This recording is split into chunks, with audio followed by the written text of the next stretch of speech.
ಎಲ್ಲರಿಗೂ ನಮಸ್ಕಾರ. ನಾನು ನಿಮ್ಮ ಸತೀಶ್ ವಿಜಯ್ ಭವ ಯೂಟ್ಯೂಬ್ ಚಾನಲ್ನಿಂದ. ಆತ್ಮೀಯ ಸ್ಪರ್ಧಾರ್ಥಿಗಳೇ, ವಿಜಯ್ ಭವ ಯೂಟ್ಯೂಬ್ ಚಾನಲಲ್ಲಿ ನಾವು ಕರ್ನಾಟಕ ಇತಿಹಾಸದ ಸರಣಿ ಕಾರ್ಯಕ್ರಮವನ್ನು ಆರಂಭಿಸ್ತಾ ಇದ್ದೇವೆ.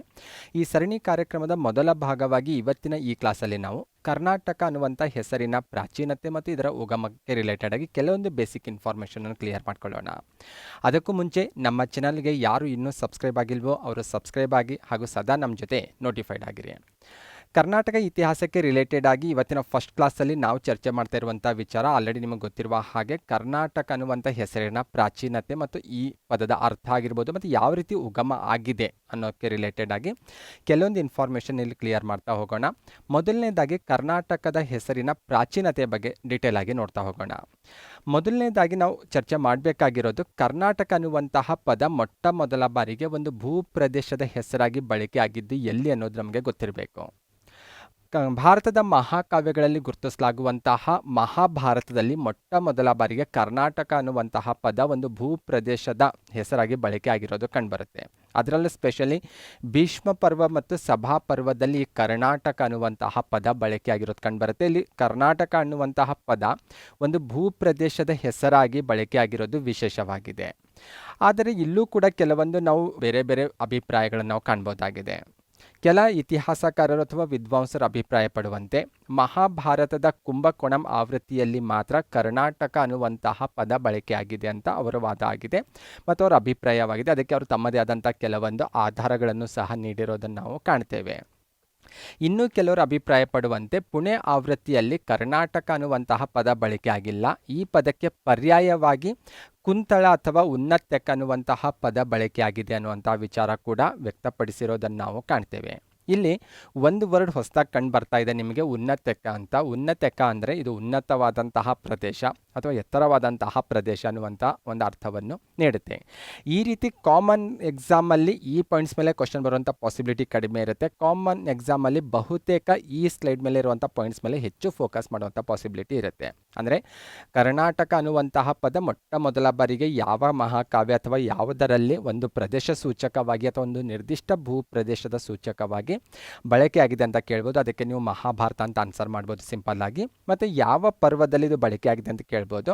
ಆದರೆ ಡಿಟೇಲ್ ಆಗಿ ಹೋದಾಗ ಅದರಲ್ಲೂ ಕೂಡ ನಾವು ಕೆಲವೊಂದು ವಾದಗಳನ್ನು ಕಾಣ್ಬೋದು ಅಥವಾ ಬೇರೆ ಬೇರೆ ಅಭಿಪ್ರಾಯಗಳನ್ನು ಕಾಣ್ಬೋದು. ಅದ್ರ ಬಗ್ಗೆ ನಿಮ್ಗೆ ಒಂದು ಬೇಸಿಕ್ ಇನ್ಫಾರ್ಮೇಷನ್ ಇರಲಿ ಅನ್ನುವಂಥ ಕಾರಣಕ್ಕಾಗಿ ಇಲ್ಲಿ ನಾನು ಮಹಾಭಾರತದ ಕುಂಭಕೋಣಂ ವಿಚಾರ ಆಗಿರ್ಬೋದು ಅಥವಾ ಪುಣೆ ಆವೃತ್ತಿಯಲ್ಲಿ ಬಳಕೆಯಾಗಿರುವಂಥ ಕುಂತಳ ಅಥವಾ ಉನ್ನತಕ ಅನ್ನುವಂತಹ ಪದಕ್ಕೆ ರಿಲೇಟೆಡ್ ಆಗಿ ಕೆಲವೊಂದು ಇನ್ಫಾರ್ಮೇಷನ್ ನಿಮಗೆ ಕ್ಲಿಯರ್ ಮಾಡ್ತಾ ಇರೋದು.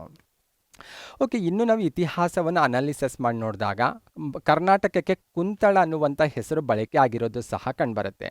ಇದಕ್ಕೆ ಇತಿಹಾಸಕಾರರು ಸಾಕಷ್ಟು ಆಧಾರಗಳನ್ನು ನೀಡಿರೋದು ಕಂಡುಬರುತ್ತೆ. ಅದರಲ್ಲಿ ಹೆಚ್ಚು ಇಂಪಾರ್ಟೆಂಟ್ ಆಗಿರುವಂಥ ಕೆಲವೊಂದು ಅಂಶಗಳನ್ನು ನಾನಿಲ್ಲಿ ನಿಮಗೆ ಕ್ಲಿಯರ್ ಮಾಡ್ತಾ ಇರೋದು. ಅಂದರೆ ಕುಂತಳ ಅನ್ನುವಂಥ ಹೆಸರು ಕರ್ನಾಟಕಕ್ಕೆ ಅನೇಕ ಕಡೆ ಇತಿಹಾಸದಲ್ಲಿ ಬಂದಾಗ ಅನೇಕ ಸಾಮ್ರಾಜ್ಯಗಳ ಇತಿಹಾಸದಲ್ಲಿ ಬಳಕೆ ಆಗಿರೋದು ಕಂಡುಬರುತ್ತೆ. ಸ್ಪೆಷಲಿ ಫಸ್ಟ್ ಒನ್ ನೋಡ್ತಾ ಹೋದರೆ ಶಾತವಾಹನರ ಇತಿಹಾಸದಲ್ಲಿ ಕೂಡ ಕರ್ನಾಟಕಕ್ಕೆ ಕುಂತಳ ಅನ್ನುವಂಥ ಹೆಸರು ಬಳಕೆ ಆಗಿರೋದು ಕಂಡುಬರುತ್ತೆ. ಶಾತವಾಹನ ಮನೆತನ ನಿಮ್ಗೆ ಆಲ್ರೆಡಿ ಗೊತ್ತಿರುವ ಹಾಗೆ ದಕ್ಷಿಣ ಭಾರತದಲ್ಲಿ ಅಧಿಕಾರಕ್ಕೆ ಬಂದಂಥ ಮೊಟ್ಟ ಮೊದಲ ಐತಿಹಾಸಿಕ ಸಾಮ್ರಾಜ್ಯ. ಮೌರ್ಯ ಸಾಮ್ರಾಜ್ಯವನ್ನು ನಾವು ಭಾರತ ಇತಿಹಾಸದಲ್ಲಿ ಮೊದಲ ಐತಿಹಾಸಿಕ ಸಾಮ್ರಾಜ್ಯ ಅಂತ ಕರಿತೇವೆ. ಆದರೆ ದಕ್ಷಿಣ ಭಾರತದಲ್ಲಿ ಬಂದಾಗ ಇದು ದಕ್ಷಿಣ ಭಾರತದ ಮೊದಲ ಐತಿಹಾಸಿಕ ಸಾಮ್ರಾಜ್ಯ ಅಂತ ಗುರುತಿಸೋದು. ಶಾತವಾಹನರಲ್ಲಿ ಬರುವಂಥ ಅತ್ಯಂತ ಪ್ರಸಿದ್ಧ ರಾಜರಲ್ಲಿ ಒಬ್ಬನಾಗಿರುವಂತಹ ಹಾಲರಾಜನಿಗೆ ಕುಂತಳ ಜನಪದೇಶ್ವರ ಎಂಬ ಬಿರುದು ಇತ್ತು ಅನ್ನುವಂಥ ವಿಚಾರ ನಮಗೆ ಇತಿಹಾಸದಿಂದ ತಿಳಿದು ಬರುತ್ತೆ. ಇಲ್ಲಿ ಕುಂತಳ ಅನ್ನುವಂತಹ ಪದ ಕರ್ನಾಟಕಕ್ಕೆ ಬಳಕೆಯಾಗಿದೆ ಅನ್ನೋದು ಇತಿಹಾಸಕಾರರ ಅಭಿಪ್ರಾಯವಾಗಿದೆ. ಅಷ್ಟೆಲ್ಲ ಇನ್ನೂ ಕೆಲವೊಂದು ಆಧಾರಗಳನ್ನು ನಾವು ಕಾಣ್ಬೋದಾಗಿದೆ ಇತಿಹಾಸದಲ್ಲಿ. ಸ್ಪೆಷಲಿ ಸೆಕೆಂಡ್ ಪಾಯಿಂಟ್ಸ್ ನೋಡ್ತಾ ಹೋದರೆ ಅಲ್ಲಿ ಕುಂತಳ ರಾಜಕುಮಾರಿ ಅನ್ನುವಂತಹ ಒಂದು ಪದ ಶಾಸನದಲ್ಲಿ ಬಳಕೆಯಾಗಿರೋದು ಕಂಡುಬರುತ್ತೆ. ಯಾರಿಗೆ ಬಳಕೆ ಆಗಿದೆ ಈ ಪದ ಅಂತ ನೋಡ್ತಾ ಹೋದರೆ ವಾಕಾಟಕ ನರೇಂದ್ರ ಸೇನನು ಕದಂಬರ ಕಾಕುತ್ಸವರ್ಮನ ಮಗಳಾದಂತಹ ಅಜಿತ ಭಟ್ಟಾರಿಕೆಯನ್ನು ಮದುವೆ ಆಗ್ತಾನೆ. ಆತ ತನ್ನ ಬಾಲ್ಘಾಟ್ ಶಾಸನದಲ್ಲಿ ಆಕೆಯನ್ನು ಕುಂತಳದ ರಾಜಕುಮಾರಿ ಅಂತ ಉಲ್ಲೇಖಿಸಿರೋದು ಕಂಡುಬರುತ್ತೆ. ಹಾಗಾಗಿ ಇದನ್ನು ಕೂಡ ಇತಿಹಾಸಕಾರರು ಒಂದು ಆಧಾರವಾಗಿ ಪರಿಗಣಿಸೋದನ್ನು ನಾವು ಕಾಣ್ತೇವೆ. ಅಷ್ಟೇ ಅಲ್ಲ, ಕಲ್ಯಾಣಿ ಚಾಲುಕ್ಯರನ್ನು ಕುಂತಳೇಶ್ವರರು ಅಂತ ಉಲ್ಲೇಖ ಆಗಿರೋದು ಸಹ ಕಾಣ್ತೇವೆ.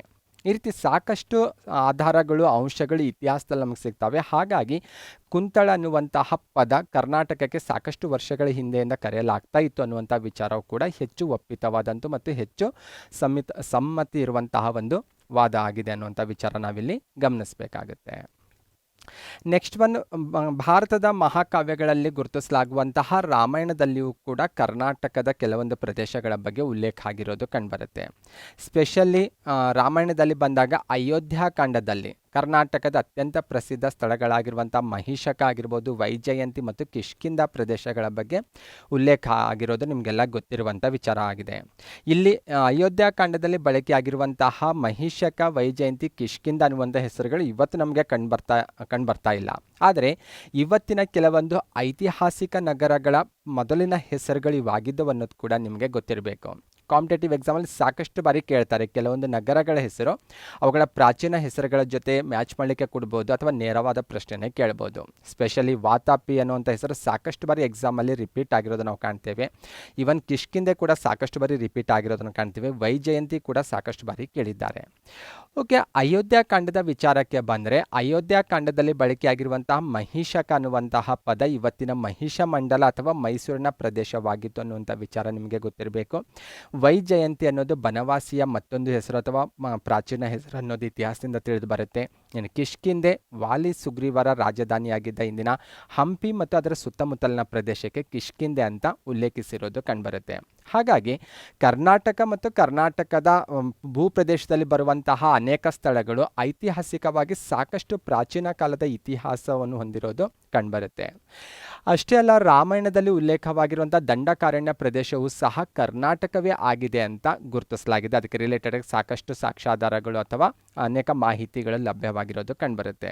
ಈ ರೀತಿ ಮಹಾಭಾರತದಲ್ಲಿಯೂ ಸಹ ಕರ್ನಾಟಕ ಅನ್ನುವಂಥ ಪದ ಉಲ್ಲೇಖ ಆಗಿರೋದು ಕಂಡುಬರುತ್ತೆ. ರಾಮಾಯಣದಲ್ಲಿ ಬಂದಾಗ ರಾಮಾಯಣದಲ್ಲಿಯೂ ಕೂಡ ಕರ್ನಾಟಕಕ್ಕೆ ರಿಲೇಟೆಡ್ ಆಗಿ ಅನೇಕ ಸ್ಥಳಗಳ ಉಲ್ಲೇಖ ಆಗಿರೋದು ಕಂಡುಬರುತ್ತೆ.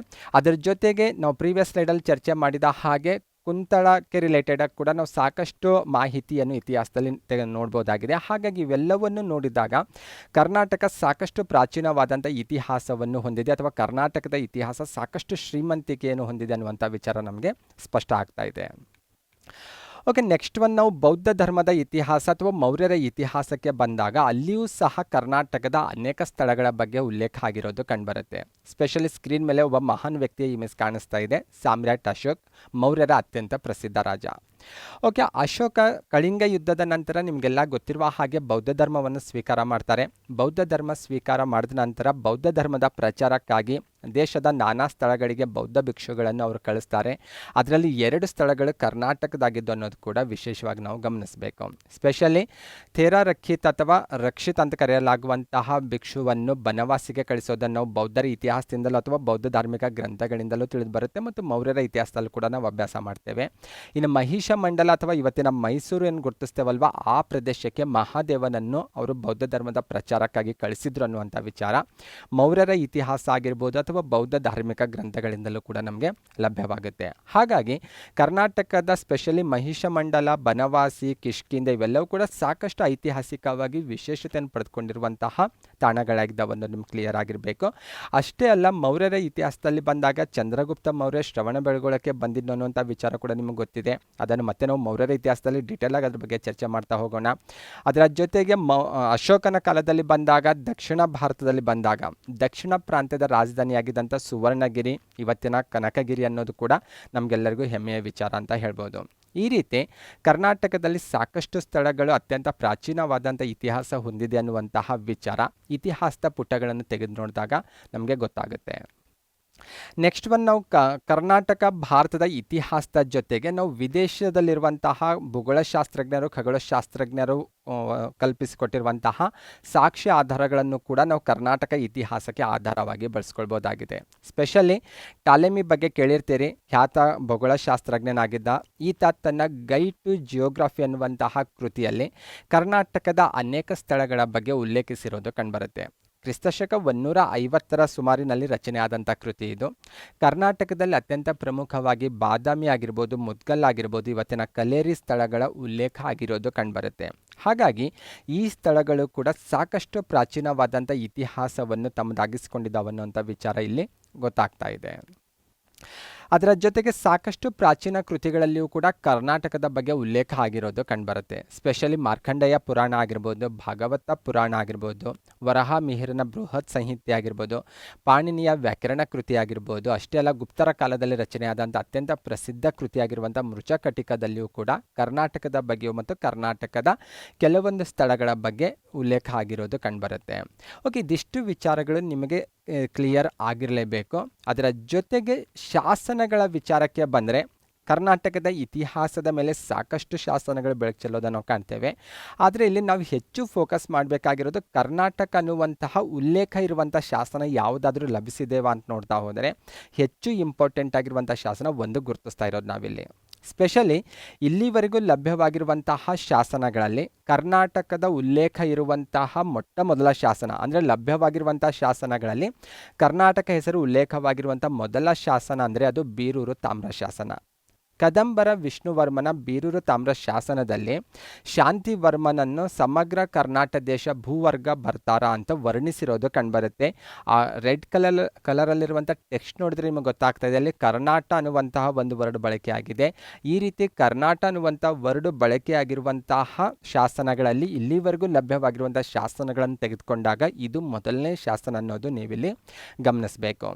ಇದು 5ನೇ ಶತಮಾನದ ಮಧ್ಯಭಾಗದಲ್ಲಿ ರಚನೆಯಾದಂಥ ಶಾಸನ. ಇದು ಬೀರೂರು ತಾಮ್ರ ಶಾಸನ ಅನ್ನುವಂಥ ವಿಚಾರ ನಿಮಗೆ ಕ್ಲಿಯರ್ ಆಗಿರಬೇಕು. ಈ ರೀತಿ ಶಾಸನಗಳಲ್ಲಿಯೂ ಕೂಡ ಕರ್ನಾಟಕ ಅನ್ನುವಂಥ ಅಥವಾ ಇಲ್ಲಿ ಕರ್ನಾಟಕ ಅಂತ ನೇರವಾಗಿಲ್ಲ, ಕರ್ನಾಟ ಅನ್ನುವಂಥ ಒಂದು ವರ್ಡನ್ನು ಕಾಣ್ಬೋದಾಗಿದೆ. ಅದನ್ನು ನಾವು ಇಲ್ಲಿ ಕಾಮನ್ ಆಗಿ ಕರ್ನಾಟಕಕ್ಕೆ ಪ್ರತಿಯಾಗಿ ಬಳಸಿರೋದು ಕಂಡುಬರ್ತಾ ಇದೆ. ಈ ರೀತಿ ಬಳಕೆಯಾಗಿರುವಂಥ ವಿಚಾರ ಕೂಡ ನಿಮಗೆ ಕಾಂಪಿಟೇಟಿವ್ ಎಕ್ಸಾಮಿಂದ ಆಗಿರ್ಬೋದು ಅಥವಾ ನಾವು ಒಬ್ಬ ಕನ್ನಡಿಗನಾಗಿ ಕೂಡ ನನಗೆ ಈ ವಿಚಾರ ತಿಳಿದುಕೊಳ್ಳೋದು ನನ್ನ ಜವಾಬ್ದಾರಿ ಅಂತ ನಾವಿಲ್ಲಿ ಗಮನಿಸಬೇಕು. ನೆಕ್ಸ್ಟ್ ಒನ್, ಕರ್ನಾಟಕ ಹಾಗೂ ಕನ್ನಡ ಶಬ್ದಗಳ ಉಗಮ ಯಾವ ರೀತಿ ಆಯಿತು ಮತ್ತು ಇದಕ್ಕೆ ರಿಲೇಟೆಡ್ ಆಗಿ ಕೂಡ ಕೆಲವೊಂದು ಬೇರೆ ಬೇರೆ ವಿಚಾರಗಳನ್ನು ನಾವು ನೋಡ್ಬೋದಾಗಿದೆ. ಅವುಗಳಿಗೆ ರಿಲೇಟೆಡ್ ಆಗಿ ಕೆಲವೊಂದು ಇನ್ಫಾರ್ಮೇಷನ್ ಕ್ಲಿಯರ್ ಮಾಡ್ಕೊಳ್ಳೋಣ.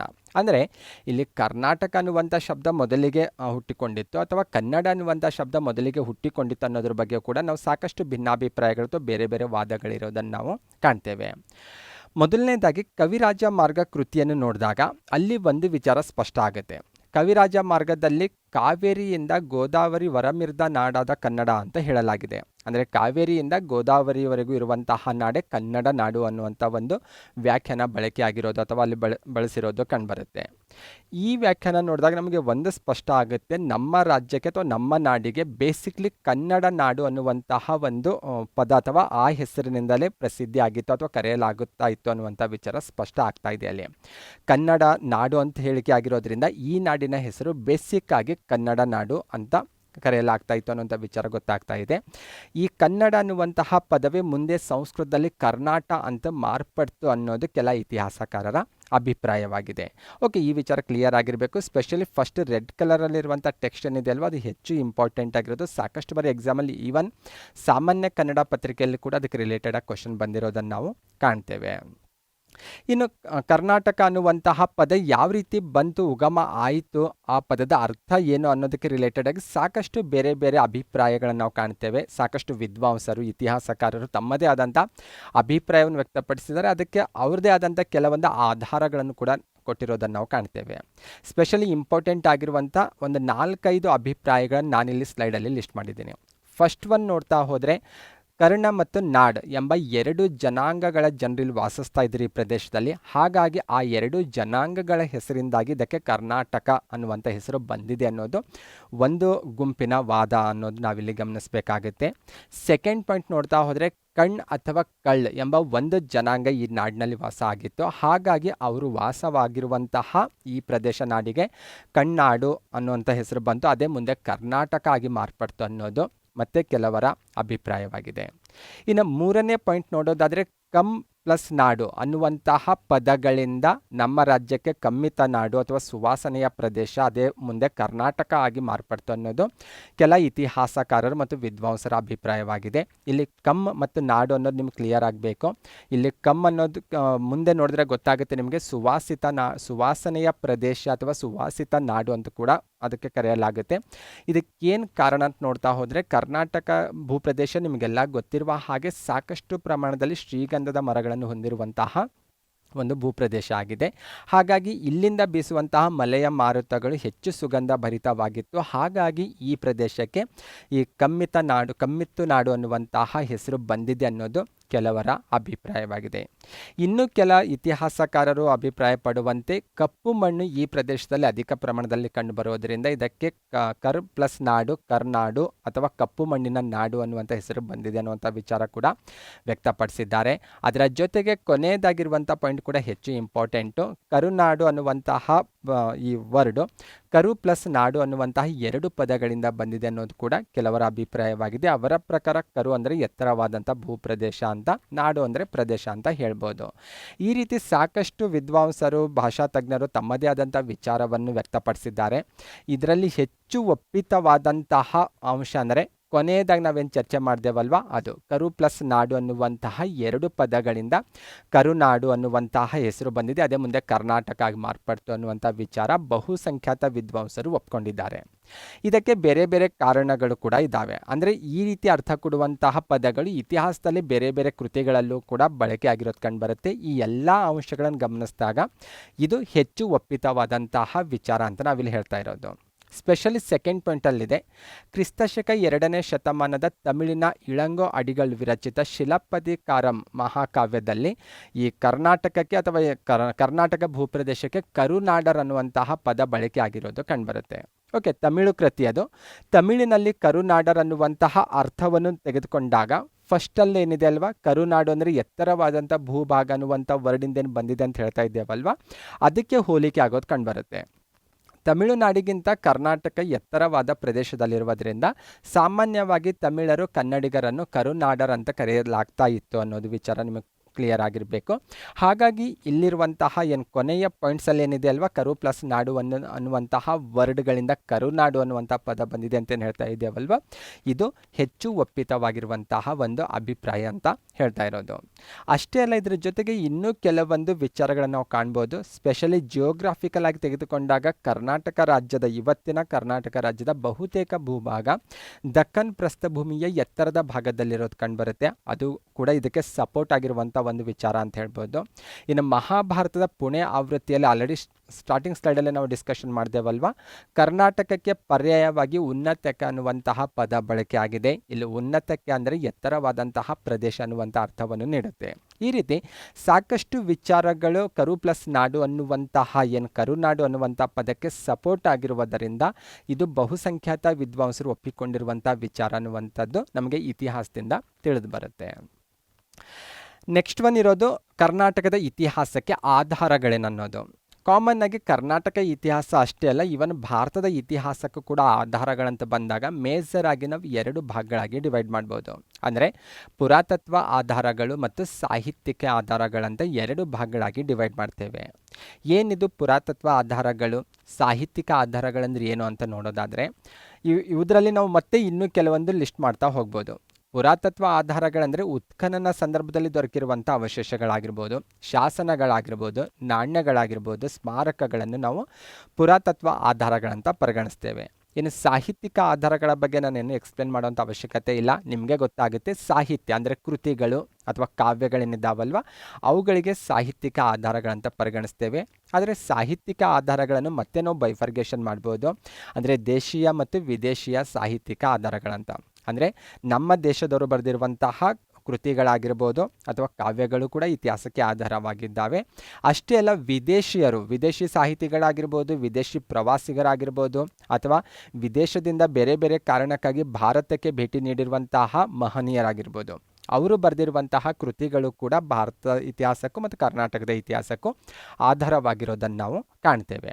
ಓಕೆ, ಬನ್ನಿ ಮೊದಲನೇದಾಗಿ ಪುರಾತತ್ವ ಆಧಾರಗಳಲ್ಲಿರುವಂಥ ಉತ್ಖನನ ಅವಶೇಷಗಳು, ಶಾಸನಗಳು, ನಾಣ್ಯಗಳು ಮತ್ತು ಸ್ಮಾರಕಗಳಿಗೆ ರಿಲೇಟೆಡ್ ಆಗಿ ಕೆಲವೊಂದು ಇನ್ಫಾರ್ಮೇಷನ್ ಕ್ಲಿಯರ್ ಮಾಡ್ಕೊಳ್ಳೋಣ.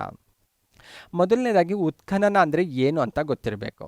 ಆಲ್ರೆಡಿ ನೀವು ಸಿಂಧು ನಾಗರಿಕತೆಗೆ ರಿಲೇಟೆಡ್ ಆಗಿ ನಮ್ಮ ವಿಜಯ್ ಭವ ಯೂಟ್ಯೂಬ್ ಚಾನಲಲ್ಲಿರುವಂಥ ವಿಡಿಯೋ ನೋಡಿದ್ರೆ ಗೊತ್ತಾಗುತ್ತೆ. ಅಲ್ಲಿ ಸಾಕಷ್ಟು ಉತ್ಖನನ ಅವಶೇಷಗಳನ್ನುವಂಥ ವರ್ಡ್ ಅಗೇನ್ ಬಳಕೆಯಾಗಿದೆ. ಉತ್ಖನನ ಅಂದರೆ ಸಿಂಪಲ್ ಆಗಿ ಹೇಳೋದಂದರೆ ಮೂಲಾಧಾರಗಳನ್ನು ಹೆಕ್ಕಿ ತೆಗೆಯಲು ಕೈಗೊಳ್ಳುವಂಥ ವೈಜ್ಞಾನಿಕ ಭೂ ಅಗೆತ. ಅಂದರೆ ಸಾಕಷ್ಟು ವರ್ಷಗಳ ಹಿಂದೆ ಮಾನವನು ಬಳಸಿರುವಂತಹ ವಸ್ತುಗಳು ಅಥವಾ ಅವರ ಕಟ್ಟಡಗಳು ಭೂಮಿಯಲ್ಲಿ ಹುದುಗೋಗಿರ್ತವೆ. ಈ ರೀತಿ ಭೂಮಿಯ ಒಳಗೆ ಹುದುಗೋಗಿರುವಂತಹ ಅವಶೇಷಗಳನ್ನು ಭೂಮಿಯಿಂದ ಮತ್ತೆ ಹೆಕ್ಕಿ ತೆಗೆಯೋದು. ಆದರೆ ನಾವು ಬೇಕಾಬಿಟ್ಟಿಯಾಗಿ ಹೆಕ್ಕಿ ತೆಗೆದ್ರೆ ಅವುಗಳಿಗೆ ಧಕ್ಕೆ ಆಗುತ್ತೆ, ಅವು ನಾಶ ಹೊಂದ್ಬೋದು. ಹಾಗಾಗಿ ವೈಜ್ಞಾನಿಕವಾಗಿ ಭೂ ಅಗೆತ ಮಾಡೋದಕ್ಕೆ ನಾವಿಲ್ಲಿ ಉತ್ಖನನ ಅಂತ ಹೇಳೋದು. ಇದು ಕ್ಲಿಯರ್ ಆಗಿರಬೇಕು. ಅದರ ಜೊತೆಗೆ ಉತ್ಖನನ ಸಂದರ್ಭದಲ್ಲಿ ನಮಗೆ ಏನು ಸಿಗ್ತಾವೆ ಅಂತ ನೋಡ್ತಾ ಹೋದರೆ ಸಾಕಷ್ಟು ಐತಿಹಾಸಿಕ ಮೂಲಾಧಾರಗಳು ನಮಗೆ ಸಿಗೋದನ್ನು ಕಾಣ್ತೇವೆ. ಸ್ಪೆಷಲಿ ಅವರ ಮನೆಗಳಾಗಿರ್ಬೋದು. ನೀವು ಸಿಂಧು ನಾಗರಿಕತೆಯನ್ನು ನೆನ್ಪು ಮಾಡಿಕೊಂಡ್ರೆ ಗೊತ್ತಾಗುತ್ತೆ ನಿಮಗೆ. ಸಿಂಧು ನಾಗರಿಕತೆಯ ನಗರ ಜೀವನ ಅಥವಾ ನಗರ ಯೋಜನೆ ಆಗಿರಬಹುದು, ಅಥವಾ ಅವರ ಮನೆಯ ವಿನ್ಯಾಸ ಯಾವ ರೀತಿ ಇತ್ತು ಅನ್ನೋದು ಕೂಡ ನಮಗೆ ಬಹುತೇಕ ಉತ್ಖನನ ಸಂದರ್ಭದಲ್ಲೇ ನಮಗೆ ಗೊತ್ತಾಗಿರೋದು. ಹಾಗಾಗಿ ಅವರ ವಾಸದ ನಿವೇಶನಗಳು ನಮಗೆ ಲಭಿಸ್ಬೋದು.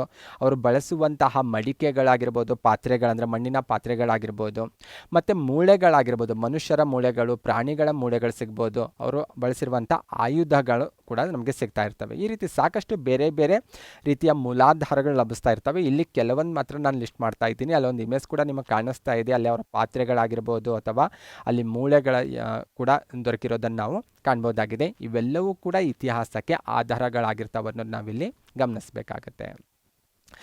ನೆಕ್ಸ್ಟ್ ನಾವಿಲ್ಲಿ ಫೋಕಸ್ ಮಾಡಬೇಕಾಗಿರೋದು ಕರ್ನಾಟಕದಲ್ಲಿ ಉತ್ಖನನ ಯಾವಾಗ ಆರಂಭ ಆಯಿತು, ಫಸ್ಟ್ ಪ್ಲೇಸ್ ಅಂದರೆ ಫಸ್ಟ್ ಉತ್ಖನನದಲ್ಲಿ ಫಸ್ಟ್ ಟೈಮ್ ನಮಗೆ ಅವಶೇಷ ದೊರಕಿದ್ದು ಎಲ್ಲಿ ಅನ್ನೋದು ನಮಗೆ ಕ್ಲಿಯರ್ ಆಗಬೇಕು. ಯಾಕಂದರೆ ಕಾಂಪಿಟೇಟಿವ್ ಎಕ್ಸಾಮಿಂದ ಕರ್ನಾಟಕ ಇತಿಹಾಸದಿಂದ ಹೆಚ್ಚು ಇಂಪಾರ್ಟೆಂಟ್ ಆಗಿರುವಂಥ ಪಾಯಿಂಟು. ಸ್ಪೆಷಲಿ ನಾವು ನೋಡ್ತಾ ಹೋದರೆ ಫಸ್ಟ್ ಪಾಯಿಂಟಲ್ಲಿ ನಿಮಗೆ ಕ್ಲಿಯರ್ ಆಗ್ತಾ ಇದೆ. ಕರ್ನಾಟಕದಲ್ಲಿ ಪ್ರಾಗತಿಹಾಸದ ಅವಶೇಷಗಳು ಮೊದಲಿಗೆ ಲಭಿಸಿದ್ದು ರಾಯಚೂರು ಜಿಲ್ಲೆಯ ಲಿಂಗಸೂರಿನಲ್ಲಿ. ಇದು ಇಂಪಾರ್ಟೆಂಟಾಗಿ ಗಮನಿಸಬೇಕು. ಸ್ಪೆಷಲಿ ರಾಬರ್ಟ್ ಬ್ರೂಸ್ ಫೂಟ್ ಅವರು ಇಲ್ಲಿ ಸಂಶೋಧನೆ ಮಾಡ್ತಾರೆ, ಅದು ಕ್ಲಿಯರ್ ಆಗಿರಬೇಕು. ಇಲ್ಲಿ ದೊರಕಿರುವಂತಹ ಏನು ಅವಶೇಷ ಅಂದರೆ ಶಿಲಾ ಕೈಕೊಡಲಿ ಅನ್ನೋದು. ಓಕೆ, ಅಂದರೆ ಕಲ್ಲಿನ ಕೈಕೊಡಲಿಯನ್ನು ನಾವು ಪ್ರಾಗತಿಹಾಸ ಕಾಲದಲ್ಲಿ ಬಂದಾಗ, ತೀರಾ ಆರಂಭದಲ್ಲಿ ಬಂದಾಗ ಮಾನವನು ಕಲ್ಲುಗಳನ್ನೇ ಆಯುಧಗಳನ್ನಾಗಿ ಬಳಕೆ ಮಾಡ್ತಾ ಇದ್ದ, ಅವುಗಳನ್ನೇ ಚೂಪಾಗಿ ಆತ ರಚನೆ ಮಾಡ್ಕೋತಾ ಇದ್ದ ಅನ್ನುವಂಥ ವಿಚಾರ ನಿಮಗೆಲ್ಲ ಗೊತ್ತಿರುವಂಥದ್ದು. ಅಂತಹದೇ ಒಂದು ಶಿಲಾ ಕೈಕೊಡಲಿ ರಾಯಚೂರು ಜಿಲ್ಲೆಯ ಲಿಂಗಸೂರಿನಲ್ಲಿ ದೊರಕುತ್ತೆ. ಇದು ಕರ್ನಾಟಕದಲ್ಲಿ ಪ್ರಾಗತಿಹಾಸಕ್ಕೆ ರಿಲೇಟೆಡ್ ಆಗಿರುವಂಥ ಅವಶೇಷಗಳಲ್ಲಿ ಮೊದಲಿಗೆ ಲಭಿಸಿದಂಥ ಅವಶೇಷ ಅನ್ನೋದು ಗಮನಿಸಬೇಕು. ಇದನ್ನು ಶೋಧನೆ ಮಾಡಿದಂಥ ಕೀರ್ತಿ ರಾಬರ್ಟ್ ಬ್ರೂಸ್ ಫುಟ್ ಅವರಿಗೆ ಸಲ್ಲುತ್ತೆ. ಓಕೆ, ಇದು ಈ ಕಾರಣಕ್ಕಾಗಿ ಮತ್ತು ಇನ್ನೂ ಇದಕ್ಕೆ ರಿಲೇಟೆಡ್ ಸಾಕಷ್ಟು ವರ್ಕ್ಗಳನ್ನು ರಾಬರ್ಟ್ ಬ್ರೂಸ್ ಫುಟ್ ಅವರು ಮಾಡ್ತಾರೆ. ಹಾಗಾಗಿ ರಾಬರ್ಟ್ ಬ್ರೂಸ್ ಫುಟ್ ಅವರಿಗೆ ಕರ್ನಾಟಕದ ಪ್ರಾಗತಿಹಾಸದ ಪಿತಾಮಹ ಅಂತ ಕೂಡ ಕರೆಯಲಾಗುತ್ತೆ. ಓಕೆ, ಇಷ್ಟು ವಿಚಾರ ಇದಕ್ಕೆ ರಿಲೇಟೆಡ್ ಆಗಿ ನಿಮಗೆ ಕ್ಲಿಯರ್ ಆಗಿರಬೇಕು. ಅದರ ಜೊತೆಗೆ ಕರ್ನಾಟಕದಲ್ಲಿರುವಂಥ ಅತ್ಯಂತ ಪ್ರಮುಖ ಪ್ರಾಗತಿಹಾಸ ಕಾಲದ ಸ್ಥಳಗಳ ಬಗ್ಗೆ ನಿಮಗೆ ಗೊತ್ತಿರಬೇಕು. ಈ ಸ್ಥಳಗಳಲ್ಲಿ ಪ್ರಾಗತಿಹಾಸ ಕಾಲದ ಇತಿಹಾಸಕ್ಕೆ ರಿಲೇಟೆಡ್ ಸಾಕಷ್ಟು ಅವಶೇಷಗಳು ದೊರಕಿದ್ದಾವೆ. ಅಲ್ಲಿ ನಡೆಸಿರುವಂಥ ಉತ್ಖನನ ಕಾರ್ಯದಲ್ಲಿ ಸಾಕಷ್ಟು ಅವಶೇಷಗಳು ನಮಗೆ ಲಭಿಸಿರೋದು ಕಂಡುಬರುತ್ತೆ. ಕೆಲವೊಂದು ಪ್ಲೇಸಸ್ ಮಾತ್ರ ನಾನು ಇಲ್ಲಿ ಲಿಸ್ಟ್ ಮಾಡಿದ್ದೀನಿ. ಇವಿಷ್ಟೇ ಪ್ಲೇಸ್ ಅಂತಲ್ಲ, ಇನ್ನೂ ಸಾಕಷ್ಟು ಸ್ಥಳಗಳು ನಮಗೆ ಲಭಿಸಿರೋದು ಕಂಡುಬರುತ್ತೆ. ಸ್ಪೆಷಲಿ ಪ್ರಾಗತಿಹಾಸ ಕಾಲಕ್ಕೆ ರಿಲೇಟೆಡ್ ಆಗಿ ಚಿಕ್ಕಮಗಳೂರು ಜಿಲ್ಲೆಯ ಕಡೂರು ಆಗಿರ್ಬೋದು, ಲಿಂಗದಹಳ್ಳಿ ಆಗಿರ್ಬೋದು, ನಿಡಘಟ್ಟ ಆಗಿರ್ಬೋದು, ಚಿತ್ರದುರ್ಗ ಜಿಲ್ಲೆಯ ತಾಳ್ಯ ಆಗಿರ್ಬೋದು, ಜಾನ್ಕಲ್, ದಾವಣಗೆರೆ ಜಿಲ್ಲೆಯ ನ್ಯಾಮತಿ, ತುಮಕೂರು ಜಿಲ್ಲೆಯ ಕಿಬ್ಬನಹಳ್ಳಿ ಆಗಿರ್ಬೋದು, ಇನ್ನು ಯಾದಗಿರಿ ಜಿಲ್ಲೆಯ ಹುಣಸಗಿ ಆಗಿರ್ಬೋದು, ವಜ್ಜಲ್ ಆಗಿರ್ಬೋದು, ಇನ್ನು ಅದರ ಜೊತೆಗೆ ಬಳ್ಳಾರಿ ಜಿಲ್ಲೆಯಲ್ಲಿ ಬಂದಾಗ ಸಂಗನಕಲ್ಲು, ತೆಕ್ಕಲಕೋಟೆ ಆಗಿರ್ಬೋದು, ನಿಟ್ಟೂರು ಆಗಿರ್ಬೋದು, ರಾಯಚೂರು ಜಿಲ್ಲೆಯ ಪಿಕ್ಲಿಹಾಳು, ಮಸ್ಕಿ ಆಗಿರ್ಬೋದು, ಇನ್ನು ಮಲಪ್ರಭಾ ನದಿ ತೀರದಲ್ಲಿರುವಂಥ ಕ್ಯಾಡ್ ಅನ್ನುವಂಥ ಪ್ಲೇಸ್ ಆಗಿರ್ಬೋದು, ಬೆಳಗಾವಿ ಜಿಲ್ಲೆಯ ಘಟಪ್ರಭಾ ನದಿ ಕಣಿವೆ ಅಥವಾ ತೀರದಲ್ಲಾಗಿರ್ಬೋದು, ಇನ್ನು ಸೌತ್ ಕರ್ನಾಟಕದಲ್ಲಿ ಬಂದಾಗ ಕಾವೇರಿ ಕಣಿವೆ ಪ್ರದೇಶದಲ್ಲಿ ಸಾಕಷ್ಟು ಪ್ರಾಗತಿಹಾಸಕ್ಕೆ ರಿಲೇಟೆಡ್ ಆಗಿರುವಂಥ ನಿವೇಶನಗಳಿದ್ದು ಅನ್ನೋದು ಇತಿಹಾಸದಿಂದ ತಿಳಿದು ಬರುತ್ತೆ.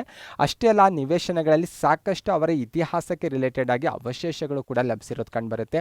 ಆದರೆ ಅದರಲ್ಲಿ ಹೆಚ್ಚು ಇಂಪಾರ್ಟೆಂಟ್ ಆಗಿರೋದು ರಾಯಚೂರು ಜಿಲ್ಲೆ ಲಿಂಗಸೂರಿನಲ್ಲಿ ಫಸ್ಟ್ ಟೈಮ್ ನಮಗೆ ಅವಶೇಷ ದೊರಕಿದ್ದು ಅನ್ನೋದು ವಿಚಾರ ಗಮನಿಸಬೇಕು. ಅದು ಯಾವ ಅವಶೇಷ ಅಂದರೆ ಆಗಿನ ಕಾಲದ ಜನರು ಬಳಸಿರುವಂಥ ಶಿಲಾ ಕೈಕೊಡಲಿ ಅನ್ನೋದು ಕೂಡ ನಿಮಗೆ ಗೊತ್ತಿರಬೇಕು.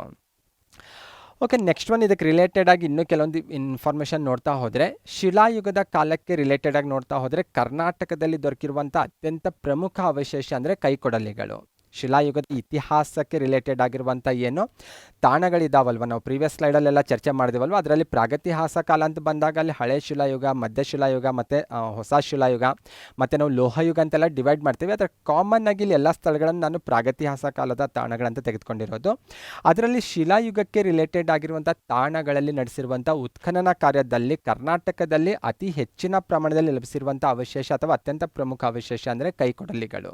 ಹಾಗಾಗಿ ಕರ್ನಾಟಕದ ಪ್ರಾಗತಿಹಾಸದ ಕಾಲವನ್ನು ಕೈಕೊಡಲಿ ಸಂಸ್ಕೃತಿಯ ಕಾಲವೆಂದು ಕೂಡ ಇತಿಹಾಸದಲ್ಲಿ ಕರೆಯಲಾಗುತ್ತೆ. Okay, 2 points important. ಕರ್ನಾಟಕದ ಪ್ರಾಗತಿಹಾಸ ಕಾಲವನ್ನು ಕೈಕೊಡಲಿ ಸಂಸ್ಕೃತಿಯ ಕಾಲವೆಂದು ಏಕೆ ಕರೆಯಲಾಗುತ್ತೆ ಅಂತ ಈ ರೀತಿ ಕೂಡ ಕ್ವಶನ್ ಬರುವಂಥ ಪಾಸಿಬಿಲಿಟಿ ಇರುತ್ತೆ. ಹಾಗಾಗಿ ಇವೆರಡೂ ವಿಚಾರಗಳನ್ನು ನೀವು ಇಂಪಾರ್ಟೆಂಟ್ ಅಂತ ಪರಿಗಣಿಸಬೇಕಾಗತ್ತೆ.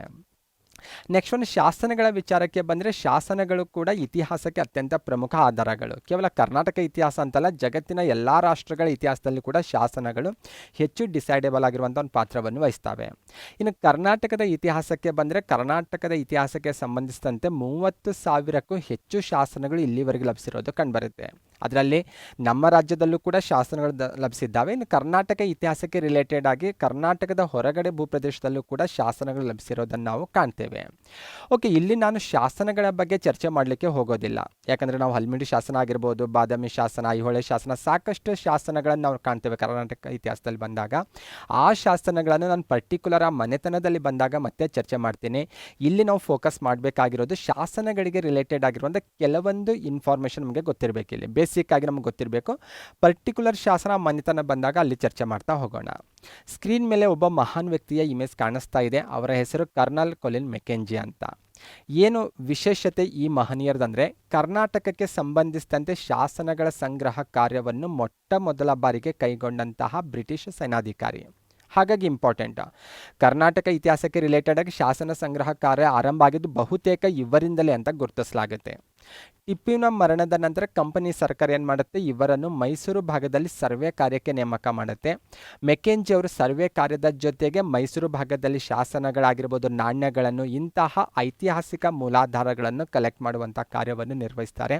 ಹಾಗಾಗಿ ಮೆಕೆಂಜಿ ಅವರು ಕರ್ನಾಟಕಕ್ಕೆ ಇತಿಹಾಸಕ್ಕೆ ರಿಲೇಟೆಡ್ ಆಗಿ ಹೆಚ್ಚು ಇಂಪಾರ್ಟೆಂಟ್ ಆಗಿರುವಂಥ ವ್ಯಕ್ತಿ ಅಂತ ಗುರುತಿಸಲಾಗುತ್ತೆ. ಓಕೆ, ಇವರ ಜೊತೆ ಕರ್ನಾಟಕ ಇತಿಹಾಸಕ್ಕೆ ಸ್ಪೆಷಲಿ ಶಾಸನಗಳ ವಿಚಾರಕ್ಕೆ ಬಂದರೆ ಇನ್ನೂ ಇಬ್ಬರು ಮಹನೀಯರು ಹೆಚ್ಚು ಇಂಪಾರ್ಟೆಂಟ್ ಆಗಿರುವಂಥ ವ್ಯಕ್ತಿಗಳಂತ ಗುರುತಿಸಲಾಗುತ್ತೆ. ಸ್ಪೆಷಲಿ ನೀವೆಲ್ಲರೂ ಕೇಳಿರ್ತೀರಿ, JF ಫ್ಲೀಟ್ ಮತ್ತು BL ರೈಸ್. BL ರೈಸ್ ಹೆಸರಂತೂ ಆಲ್ಮೋಸ್ಟ್ ಎಲ್ಲರೂ ಕೇಳಿರ್ತೇವೆ. ಅವರ ಜೊತೆ JF ಫ್ಲೀಟ್ ಅವರು ಕೂಡ ಹೆಚ್ಚು ಇಂಪಾರ್ಟೆಂಟ್ ಅಂತ ಹೇಳ್ಬೋದು. ಶಾಸನ ಸಂಗ್ರಹಣ ಕಾರ್ಯದಲ್ಲಿ ಇವರ ಕಾರ್ಯ ನಾವು ಯಾವತ್ತೂ ಮರೆಯೋ ಹಾಗಿಲ್ಲ. ಅವರು ದೊಡ್ಡ ಸಾಧನೆಯನ್ನು ಮಾಡ್ತಾರೆ. ಸ್ಪೆಷಲಿ ಕರ್ನಾಟಕ ಇತಿಹಾಸಕ್ಕೆ ರಿಲೇಟೆಡ್ ಆಗಿ ಸಾಕಷ್ಟು ಶಾಸನಗಳನ್ನು ಇವರು ಕಲೆಕ್ಟ್ ಮಾಡ್ತಾರೆ. ಸ್ಪೆಷಲಿ ಇವರಿಬ್ಬರು ಏಕಕಾಲದಲ್ಲಿ ಕೆಲಸವನ್ನು ಮಾಡ್ತಾರೆ ಬಹುತೇಕ. ಅಂದರೆ JF ಫ್ಲೀಟ್ ಅವರು ಉತ್ತರ ಕರ್ನಾಟಕ ಭಾಗದಲ್ಲಿ ಶಾಸನ ಸಂಗ್ರಹಣಾ ಕಾರ್ಯ ನಿರ್ವಹಿಸಿದ್ರೆ, BL ರೈಸ್ ಅವರು ಮೈಸೂರು ಭಾಗದಲ್ಲಿ ಶಾಸನ ಸಂಗ್ರಹಣಾ ಕಾರ್ಯ ನಿರ್ವಹಿಸ್ತಾರೆ. ಹಾಗಾಗಿ ನಾವು ಮೆಕೆಂಜಿ ಅವರ ಜೊತೆ ಈ ಇಬ್ಬರು ಮಹನೀಯರನ್ನು ಕೂಡ ನಾವು ನೆನಪಿಸಲೇಬೇಕಾಗುತ್ತೆ ಕರ್ನಾಟಕ ಇತಿಹಾಸದಲ್ಲಿ ಬಂದಾಗ. ಸ್ಪೆಷಲಿ BL ರೈಸ್ ರಿಲೇಟೆಡ್ ಆಗಿ ಬಂದಾಗ ಸಾಕಷ್ಟು ಇಂಪಾರ್ಟೆಂಟ್ ಆಗಿರುವಂಥ ಕೆಲವೊಂದು ಇನ್ಫಾರ್ಮೇಷನ್ ನಮಗೆ ಗೊತ್ತಿರಬೇಕು. ಮೈಸೂರು ಸಂಸ್ಥಾನದಲ್ಲಿ ಪುರಾತತ್ವ ಇಲಾಖೆಯ ಪ್ರಥಮ ನಿರ್ದೇಶಕರಾಗಿ ಅವರು ನೇಮಕಗೊಳ್ತಾರೆ. ಹಾಗಾಗಿ ಇಂಪಾರ್ಟೆಂಟ್ ಆಗಿರುವಂಥ ವ್ಯಕ್ತಿಯನ್ನು ಗುರುತಿಸ್ತಾ ಇರೋದು. ಮೈಸೂರು ಭಾಗದಲ್ಲಿ ಸುಮಾರು 9,000 ಶಾಸನಗಳನ್ನು ಸಂಗ್ರಹಿಸ್ತಾರೆ. ಆಲ್ರೆಡಿ ಪ್ರೀವಿಯಸ್ ಸ್ಲೈಡಲ್ಲೇ ಹೇಳಿದೆ ನಾನು, ಏಕಕಾಲದಲ್ಲಿ ಫ್ಲೀಟ್ ಮತ್ತು BL ರೈಸ್ ಅವರು ಶಾಸನ ಸಂಗ್ರಹಣ ಕಾರ್ಯ ಮಾಡ್ತಾರಂತ. ಫ್ಲೀಟ್ಗೆ ರಿಲೇಟೆಡ್ ಆಗಿ ಇನ್ನೊಂದು ವಿಚಾರ ಹೇಳೋದಾದರೆ, ಶಾಸನಗಳ ಸಂಗ್ರಹದ ಜೊತೆಗೆ ಉತ್ತರ ಕರ್ನಾಟಕದಲ್ಲಿ ಏನು ಸ್ವಾತಂತ್ರ್ಯ ಹೋರಾಟಗಳಿಗೆ ರಿಲೇಟೆಡ್ ಆಗಿ ಆ ಕಾಲದಲ್ಲಿ ನಡೆದಿರುವಂತಹ ಬಂಡಾಯಗಳಾಗಿರ್ಬೋದು, ದಂಗೆಗಳಾಗಿರ್ಬೋದು, ಅದಕ್ಕೆ ರಿಲೇಟೆಡ್ ಆಗಿರುವಂತಹ ಸಾಕಷ್ಟು ಲಾವಣಿಗಳನ್ನು ಕೂಡ ಅವರು ಸಂಗ್ರಹ ಮಾಡ್ತಾರೆ ಅನ್ನೋದು ಕೂಡ ನಾವು ಗಮನಿಸಬೇಕಾಗುತ್ತೆ. ಇನ್ನು BL ರೈಸ್ ಅಂತ ಬಂದಾಗ ಇವರು ಮೈಸೂರು ಸಂಸ್ಥಾನದಲ್ಲಿ ಪುರಾತತ್ವ ಇಲಾಖೆಯ ಫಸ್ಟ್ ಅದರ ನಿರ್ದೇಶಕರಾಗಿ ಕಾರ್ಯನಿರ್ವಹಿಸ್ತಾರೆ, ನೇಮಕಗೊಳ್ತಾರೆ. ಸುಮಾರು 9,000 ಶಾಸನಗಳನ್ನು ಇವರು ಸಂಗ್ರಹಿಸ್ತಾರೆ. ಇವರ ನೇತೃತ್ವದಲ್ಲಿ ಎಪಿಗ್ರಾಫಿಯ ಕರ್ನಾಟಕದ 12 ಸಂಪುಟಗಳು ಸಹ ಪ್ರಕಟಗೊಳ್ತವೆ. ಹಾಗಾಗಿ BL ರೈಸ್ ಕರ್ನಾಟಕ ಇತಿಹಾಸಕ್ಕೆ ರಿಲೇಟೆಡ್ ಆಗಿ ಹೆಚ್ಚು ಇಂಪಾರ್ಟೆಂಟ್ ಆಗಿರುವಂಥ ವ್ಯಕ್ತಿ ಅಂತ ಗುರುತಿಸಲಾಗುತ್ತೆ. ಅಷ್ಟೇ ಅಲ್ಲ, ಇವರ ಇನ್ನೂ ಕೆಲವೊಂದು ಸಾಧನೆಗಳು ಅಥವಾ ವಿಶೇಷತೆ ನೋಡೋದಾದರೆ, ಇವರಿಗೆ ಕರ್ನಾಟಕ ಶಾಸನಶಾಸ್ತ್ರದ ಪಿತಾಮಹ ಅಂತ ಕೂಡ ಕರೆಯಲಾಗುತ್ತೆ. ಯಾಕಂದರೆ ಕರ್ನಾಟಕ ಶಾಸ್ತ್ರಕ್ಕೆ ಇವರ ಕೊಡುಗೆ ಅಪಾರವಾದದ್ದು. ಇವರ ಸಂಗ್ರಹಣಾ ಕಾರ್ಯವನ್ನು ನಾವು ಯಾವತ್ತೂ ನಾವು ಮರೆಯೋ ಹಾಗಿಲ್ಲ. ಹಾಗಾಗಿ ಇವರಿಗೆ ಕರ್ನಾಟಕ ಅಥವಾ ಕನ್ನಡ ಶಾಸನಶಾಸ್ತ್ರದ ಪಿತಾಮಹ ಅಂತ ಕೂಡ ಕರೆಯಲಾಗುತ್ತೆ. ಅಷ್ಟೇ ಅಲ್ಲ, ತಾವು ಸಂಗ್ರಹಿಸಿರುವಂಥ ಶಾಸನಗಳ ಮಾಹಿತಿಯ ಆಧಾರದ ಮೇಲೆ ಇವರು ಅದ್ಭುತವಾದಂಥ ಒಂದು ಕೃತಿಯನ್ನು ಕೂಡ ಬರೀತಾರೆ. Specially the history of Mysuru and Coorg from inscription ಅನ್ನುವಂಥ ಕೃತಿಯನ್ನು ಪ್ರಕಟಿಸ್ತಾರೆ. ಇದು ಕೂಡ ಕರ್ನಾಟಕ ಇತಿಹಾಸದ ಮೇಲೆ ಸಾಕಷ್ಟು ಬೆಳಕನ್ನು ಚೆಲ್ಲೋದನ್ನು ನಾವು ಕಾಣ್ತೇವೆ. ಅಷ್ಟೇ ಅಲ್ಲ, ಫ್ಲೀಟ್ ಮತ್ತು ರೈಸ್ ಇಬ್ಬರು ಕೊಡುಗೆ ಕರ್ನಾಟಕ ಇತಿಹಾಸಕ್ಕೆ ನಾವು ಯಾವತ್ತೂ ಮರೆಯೋ ಹಾಗಿಲ್ಲ. ಅಷ್ಟೊಂದು ಅವಿಸ್ಮರಣೀಯವಾದಂಥ ಕೊಡುಗೆ ನೀಡಿದ್ದಾರೆ. ಹಾಗಾಗಿ ಇವರಿಬ್ಬರನ್ನು ಒಟ್ಟಾಗಿ ಶಾಸನ ಅಧ್ಯಯನ ಕ್ಷೇತ್ರದ ಅಶ್ವಿನಿ ದೇವತೆಗಳಂತ ಕೂಡ ಕರೆಯಲಾಗುತ್ತೆ. ಹಾಗಾಗಿ ಕರ್ನಾಟಕ ಇತಿಹಾಸ ಅಂತ ಬಂದಾಗ, ಸ್ಪೆಷಲಿ ಶಾಸನಗಳ ವಿಚಾರಕ್ಕೆ ಬಂದಾಗ ಮೆಕೆಂಜಿ, ಫ್ಲೀಟ್ ಮತ್ತು ರೈಸ್ ಇವರ ಕೊಡುಗೆ ಅಪಾರವಾದದ್ದು. ನೆಕ್ಸ್ಟ್ ಒಂದು ನಾಣ್ಯಗಳ ವಿಚಾರಕ್ಕೆ ಬಂದರೆ ನಾಣ್ಯಗಳು ಕೂಡ ಇತಿಹಾಸಕ್ಕೆ ಅತ್ಯಂತ ಪ್ರಮುಖ ಆಧಾರಗಳಾಗಿರ್ತವೆ. ಸ್ಪೆಷಲಿ ಕೃತಿಗಳಾಗಿರ್ಬೋದು, ಶಾಸನಗಳಾಗಿರ್ಬೋದು ಅಥವಾ ಬೇರೆ ಬೇರೆ ಮೂಲಗಳಿಂದ ದೊರಕಿರುವಂಥ ಮಾಹಿತಿಯನ್ನು ನಾಣ್ಯಗಳು ಮತ್ತಷ್ಟು ದೃಢೀಕರಿಸ್ತಾವೆ ಅನ್ನೋದು ನಮಗೆ ಗೊತ್ತಿರಬೇಕು. ಅಷ್ಟೇ ಅಲ್ಲ, ನಾಣ್ಯಗಳು ಆಯಾ ಕಾಲದ ಇತಿಹಾಸದ ಮೇಲೂ ಕೂಡ ಬೆಳಕು ಚೆಲ್ತವೆ. ಅಂದರೆ ಆ ಕಾಲದ ಧಾರ್ಮಿಕ ಜೀವನ ಪದ್ಧತಿ, ಸಾಮಾಜಿಕ ಜೀವನ ಪದ್ಧತಿ ಆಗಿರ್ಬೋದು, ರಾಜಕೀಯ ಪದ್ಧತಿ ಆಗಿರ್ಬೋದು, ಅಷ್ಟೇ ಅಲ್ಲ ಕಲೆ, ಸಂಸ್ಕೃತಿ, ಸಾಹಿತ್ಯ ಮುಂತಾದ ಅಂಶಗಳ ಮೇಲೆ ಬೆಳಕು ಚೆಲ್ಲೋದನ್ನು ನಾವು ಕಾಣ್ತೇವೆ. ಅತ್ಯಂತ ಪ್ರಸಿದ್ಧವಾದಂಥ ನಾಣ್ಯಗಳು ಯಾವುದನ್ನು ನಿಮಗೆ ಗೊತ್ತಿರಬೇಕೋ ಅದನ್ನು ನಾವು ಮತ್ತೆ ಸಪ್ರೇಟಾಗಿ ಆ ಮನೆತನಗಳಲ್ಲಿ ಅದರ ಬಗ್ಗೆ ಚರ್ಚೆ ಮಾಡ್ತಾ ಹೋಗೋಣ. ಜಸ್ಟ್ ನಿಮಗೆ ಇಲ್ಲಿ ಕ್ಲಿಯರ್ ಆಗಬೇಕಾಗಿರೋದು ಫಸ್ಟ್ ಪಾಯಿಂಟ್, ನಾಣ್ಯಗಳ ಅಧ್ಯಯನಕ್ಕೆ ನ್ಯೂಮಿಸ್ಮ್ಯಾಟಿಕ್ಸ್ ಅಂತ ಕರೆಯಲಾಗುತ್ತೆ ಅನ್ನುವಂಥ ವಿಚಾರ ನಿಮ್ಗೆ ಕ್ಲಿಯರ್ ಆಗಿರಬೇಕು. ಮತ್ತು ನಾಣ್ಯಗಳು ಕೂಡ ಇತಿಹಾಸಕ್ಕೆ ಕೇವಲ ಕರ್ನಾಟಕ ಇತಿಹಾಸ ಅನ್ನಂಗಿಲ್ಲ, ಎಲ್ಲ ಇತಿಹಾಸಕ್ಕೂ ಅಂದರೆ ಭಾರತ ಇತಿಹಾಸ ಆಗಿರ್ಬೋದು, ಜಗತ್ತಿನ ಇತಿಹಾಸಕ್ಕೂ ಕೂಡ ಅತ್ಯಂತ ಪ್ರಮುಖ ಆಧಾರಗಳಾಗಿದ್ದಾವೆ ಅನ್ನೋದು ನೀವು ಗಮನಿಸಬೇಕು.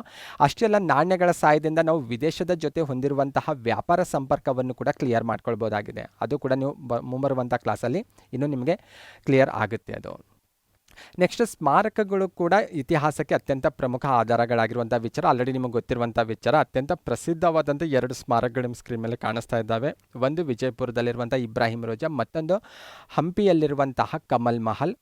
ಈ ಸ್ಮಾರಕಗಳಂದರೆ ಜಸ್ಟ್ ಇವಿಷ್ಟೇ ಅಂತಲ್ಲ, ಅವರ ಕಾಲದ ಕೋಟೆಗಳಾಗಿರ್ಬೋದು, ಬೇರೆ ಬೇರೆ ದೇವಸ್ಥಾನಗಳಾಗಿರ್ಬೋದು, ಅವೆಲ್ಲವೂ ಕೂಡ ಐತಿಹಾಸಿಕ ಸ್ಮಾರಕಗಳೇ ಆಗಿರ್ತವೆ.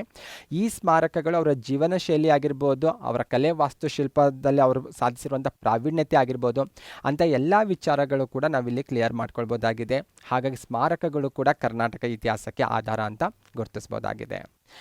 ನೆಕ್ಸ್ಟ್, ಸಾಹಿತ್ಯಿಕ ಆಧಾರಗಳಂತ ಬಂದಾಗ ಸಾಹಿತ್ಯಿಕ ಆಧಾರಗಳನ್ನು ಆಲ್ರೆಡಿ ಸ್ಟಾರ್ಟಿಂಗಲ್ಲೇ ಹೇಳಿದ ಹಾಗೆ ನಾವು 2 ಭಾಗಗಳಾಗಿ ಡಿವೈಡ್ ಮಾಡ್ಬೋದು.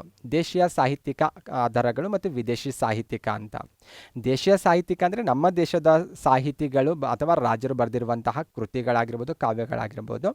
ವಿದೇಶಿ ಸಾಹಿತ್ಯಿಕ ಆಧಾರಗಳಂದರೆ ಬೇರೆ ದೇಶದವರು ನಮ್ಮ ರಾಜ್ಯಕ್ಕೆ ರಿಲೇಟೆಡ್ ಆಗಿ ಅಥವಾ ನಮ್ಮ ದೇಶಕ್ಕೆ ಬರೆದಿರುವಂತಹ ಕೃತಿಗಳು, ಕಾವ್ಯಗಳಾಗಿರ್ಬೋದು. ಆದರೆ ಅಲ್ಲಿ ಕರ್ನಾಟಕ ಇತಿಹಾಸಕ್ಕೆ ರಿಲೇಟೆಡ್ ಆಗಿ ನಾವು ಫೋಕಸ್ ಮಾಡ್ತಾ ಇರೋದ್ರಿಂದ ಕರ್ನಾಟಕ ಇತಿಹಾಸಕ್ಕೆ ರಿಲೇಟೆಡ್ ಆಗಿರುವಂತಹ ಆಧಾರಗಳನ್ನೇ ನಾವಿಲ್ಲಿ ದೇಶಿ ಸಾಹಿತ್ಯಿಕ ಮತ್ತು ವಿದೇಶಿ ಸಾಹಿತ್ಯಿಕ ಆಧಾರಗಳಂತ ಡಿವೈಡ್ ಮಾಡ್ತಾ ಇರೋದು. ಫಸ್ಟ್ ಒನ್, ಇಲ್ಲಿ ಕರ್ನಾಟಕ ಇತಿಹಾಸಕ್ಕೆ ಆಧಾರವಾಗಿರುವಂಥ ದೇಶಿ ಸಾಹಿತ್ಯಿಕ ಆಧಾರಗಳು ಯಾವಂತ ಡಿಸ್ಕಷನ್ ಮಾಡಲ್ಲ, ಹಾಗೇನು ಅದ್ರ ಬಗ್ಗೆ ನಾವು ಡೀಟೇಲ್ ಆಗಿ ಚರ್ಚೆ ಮಾಡಲೇಬೇಕಾಗುತ್ತೆ. ಓಕೆ, ಇದಕ್ಕೆ ರಿಲೇಟೆಡ್ ಆಗಿ ಒಂದು 2-3 ಪಾಯಿಂಟ್ಸ್ ನಿಮ್ಗೆ ಕ್ಲಿಯರ್ ಆಗಿರಬೇಕು. ಕರ್ನಾಟಕ ಇತಿಹಾಸಕ್ಕೆ ರಿಲೇಟೆಡ್ ಆಗಿರುವಂತಹ ದೇಶೀಯ ಸಾಹಿತ್ಯಿಕ ಆಧಾರಗಳು ಬೇರೆ ಬೇರೆ ಭಾಷೆಯಲ್ಲಿ ಲಭ್ಯ ಇರೋದು ಕಂಡುಬರುತ್ತೆ. ಕೇವಲ ಕನ್ನಡ ಭಾಷೆಯಲ್ಲಿ ಅಷ್ಟೇ ಲಭ್ಯವಿಲ್ಲ, ಕನ್ನಡದ ಜೊತೆಗೆ ಪ್ರಾಕೃತ ಆಗಿರ್ಬೋದು, ಸಂಸ್ಕೃತ, ತೆಲುಗು, ಪರ್ಷಿಯನ್, ಹೀಗೆ ಬೇರೆ ಬೇರೆ ಭಾಷೆಗಳಲ್ಲಿ ನಮ್ಮ ದೇಶೀಯ ಸಾಹಿತ್ಯಿಕ ಆಧಾರಗಳು ಲಭ್ಯ ಇರೋದು ಕಂಡುಬರುತ್ತೆ. ಸ್ಪೆಷಲಿ ಕರ್ನಾಟಕ ಇತಿಹಾಸವನ್ನು ನಾವು ನೋಡಿದಾಗ ತೆಲುಗು ಕೃತಿಗಳು ವಿಜಯನಗರ ಕಾಲದಲ್ಲಿ ರಚನೆ ಆಗಿರೋದು ಕಂಡುಬರುತ್ತೆ. ಅವು ಕೂಡ ನಮ್ಮ ಕರ್ನಾಟಕ ಇತಿಹಾಸಕ್ಕೆ ಅತ್ಯಂತ ಪ್ರಮುಖ ಆಧಾರಗಳಾಗಿದ್ದಾವೆ. ಇನ್ನು ಪರ್ಷಿಯನ್ ಕೃತಿಗಳು ನಿಮಗೆಲ್ಲ ಗೊತ್ತಿರುವ ಹಾಗೆ ಬಹಮನಿ ಮತ್ತು ಆದಿಲ್ ಶಾಹಿಗಳ ಕಾಲದಲ್ಲಿ ರಚನೆ ಆಗಿರೋದು ಕಂಡುಬರುತ್ತೆ. ಇವುಗಳು ಕೂಡ ಕರ್ನಾಟಕ ಇತಿಹಾಸಕ್ಕೆ ಅತ್ಯಂತ ಪ್ರಮುಖ ಬೇಸ್ ಆಗಿರೋದು ನಾವು ಕಾಣ್ತೇವೆ. ಇನ್ನು ವಿದೇಶಿ ಸಾಹಿತ್ಯಿಕ ಆಧಾರಗಳಂದರೆ ವಿದೇಶಿ ಸಾಹಿತ್ಯಿಕ ಆಕಾರಗಳು ನಿಮಗೆ ಗೊತ್ತಿರುವ ಹಾಗೆ ದೇಶೀಯ ಬರಹಗಳಂತೆ ಇವು ಕೂಡ ಕರ್ನಾಟಕ ಇತಿಹಾಸಕ್ಕೂ ಮತ್ತು ಭಾರತದ ಇತಿಹಾಸಕ್ಕೂ ಆಧಾರಗಳಾಗಿದ್ದಾವೆ. ವಿದೇಶಿ ಸಾಹಿತ್ಯಿಕ ಆಧಾರಗಳು ವಿದೇಶಿ ಸಾಹಿತಿಗಳಿಂದಲೇ ಬರೆಯಲಾಯಿತಾ ಅಥವಾ ಬೇರೆಯವರಿಂದ ಬರೆಯಲಾಯಿತಾ ಅಂತ ನೋಡ್ತಾ ಹೋದರೆ ಇಲ್ಲಿ ಎಲ್ಲರಿಂದಲೂ ಬರೆಯಲ್ಪಟ್ಟಿರೋದು ಕಂಡುಬರುತ್ತೆ. ಅಂದರೆ ವಿದೇಶಿ ಸಾಹಿತಿಗಳು ಕೂಡ ನಮ್ಮ ಕರ್ನಾಟಕ ಇತಿಹಾಸ, ಭಾರತದ ಇತಿಹಾಸಕ್ಕೆ ರಿಲೇಟೆಡ್ ಆಗಿ ಕೃತಿಗಳನ್ನು ಬರೆದಿರೋದು ಕಂಡುಬರುತ್ತೆ. ಅಥವಾ ವಿದೇಶಿಯರು ಭಾರತಕ್ಕೆ ಪ್ರವಾಸ ಬಂದಿರೋದು ಕಾಣ್ತೇವೆ. ಸ್ಪೆಷಲಿ ನಾವು ಸಾಕಷ್ಟು ಈ ಸುಲೇಮಾನ್ ಬಗ್ಗೆ ನೋಡಿರ್ತೇವೆ. ರಾಷ್ಟ್ರಕೂಟರ ಇತಿಹಾಸ ಅಂತ ಬಂದಾಗ ಅಬ್ದುಲ್ ರಜಾಕ್ ಬಗ್ಗೆ ನಾವು ಕೇಳಿರ್ತೇವೆ. ವಿಜಯನಗರ ಸಾಮ್ರಾಜ್ಯದ ಇತಿಹಾಸ ಬಂದಾಗ ಈ ರೀತಿ ವಿದೇಶಿ ಪ್ರವಾಸಿಗರು ಭಾರತಕ್ಕೆ ಬಂದಿರ್ಬೋದು ಅಥವಾ ಕರ್ನಾಟಕಕ್ಕೆ ಬಂದಿರ್ಬೋದು, ರಾಯಭಾರಿಗಳಾಗಿ ಬಂದಿರ್ಬೋದು, ವರ್ತಕರಾಗಿ ಬಂದಿರ್ಬೋದು, ಧರ್ಮದ ಅಧ್ಯಯನಕ್ಕಾಗಿ ಬಂದಿರುವಂಥ ಹುಯನ್ಸ್ತಾಂಗ್ ಆಗಿರ್ಬೋದು. ಈ ರೀತಿ ಸಾಕಷ್ಟು ಬೇರೆ ಬೇರೆ ಕಾರಣಕ್ಕಾಗಿ ವಿದೇಶಿಯರು ಕರ್ನಾಟಕಕ್ಕೂ ಮತ್ತು ಭಾರತಕ್ಕೂ ಭೇಟಿ ನೀಡಿರೋದನ್ನು ಕಾಣ್ತೇವೆ. ಅವರು ಬರೆದಿರುವಂತಹ ಕೃತಿಗಳು ಕೂಡ ನಮ್ಮ ಇತಿಹಾಸಕ್ಕೆ ಆಧಾರ ಆಗಿದ್ದಾವೆ. ಓಕೆ, ಇಂಪಾರ್ಟೆಂಟ್ ಆಗಿರೋದು ಕೆಲವೊಂದು 2-3 ಉದಾಹರಣೆಗಳು ನಿಮಗೆ ಕೊಡ್ತಾ ಇರೋದಿಲ್ಲಿ. ಲ್ಯಾಟಿನ್ ಕೃತಿಯಾದಂಥ Periplus of the Erythraean Sea ಕೇಳಿರ್ತೀರಿ ನೀವು ಈ ಕೃತಿ ಹೆಸರು. ಈ ಕೃತಿ ಕರ್ನಾಟಕ ವಿದೇಶಗಳ ಜೊತೆ ವ್ಯಾಪಾರ ಸಂಪರ್ಕ ಹೊಂದಿತ್ತು ಅನ್ನೋದಕ್ಕೆ ಸಾಕಷ್ಟು ಆ ಕೃತಿಯಲ್ಲಿ ಉಲ್ಲೇಖ ಆಗಿರೋದು ಕಂಡುಬರುತ್ತೆ. ಟಾಲೆಮಿಯ ದಿ ಗೈಡ್ ಟು ಜಿಯೋಗ್ರಫಿ ಕೃತಿಯಲ್ಲಿ ಕೂಡ ಕರ್ನಾಟಕ ವಿದೇಶಿ ವ್ಯಾಪಾರಕ್ಕೆ ರಿಲೇಟೆಡ್ ಸಾಕಷ್ಟು ಇನ್ಫಾರ್ಮೇಷನ್ ಕೊಡೋದನ್ನು ಕಾಣ್ತೇವೆ. ಹುಯನ್ಸ್ತಾಂಗ್ನ ಸಿಯುಕಿ ಕೃತಿ ಕೂಡ ಕರ್ನಾಟಕ ಇತಿಹಾಸದ ಮೇಲೆ ಬೆಳಕು ಚೆಲ್ಲೋದನ್ನು ಕಾಣ್ತೇವೆ. ಈ ರೀತಿ ವಿದೇಶಿ ಸಾಹಿತ್ಯಿಕ ಆಧಾರಗಳು ಸಾಕಷ್ಟು ಪ್ರಮಾಣದಲ್ಲಿ ನಮ್ಮ ಇತಿಹಾಸಕ್ಕೆ ಆಧಾರ ಆಗಿದ್ದಾವೆ ಅನ್ನೋದನ್ನು ನಾವು ಕಾಣ್ತೇವೆ. ಓಕೆ ಫ್ರೆಂಡ್ಸ್, ಇದಿಷ್ಟು ಕರ್ನಾಟಕದ ಹೆಸರಿನ ಪ್ರಾಚೀನತೆ ಮತ್ತು ಅದರ ಉಗಮ ಮತ್ತು ಕರ್ನಾಟಕ ಇತಿಹಾಸಕ್ಕೆ ಇರುವಂಥ ಅತ್ಯಂತ ಪ್ರಮುಖ ಆಧಾರಗಳ ಬೈಫರ್ಗೇಷನ್ ಬಗ್ಗೆ ಚರ್ಚೆ ಆಯಿತು. ಮತ್ತೆ ಮುಂದಿನ ವಿಡಿಯೋದಲ್ಲಿ ಭೇಟಿಯಾಗೋಣ. ನಮಸ್ಕಾರಗಳು.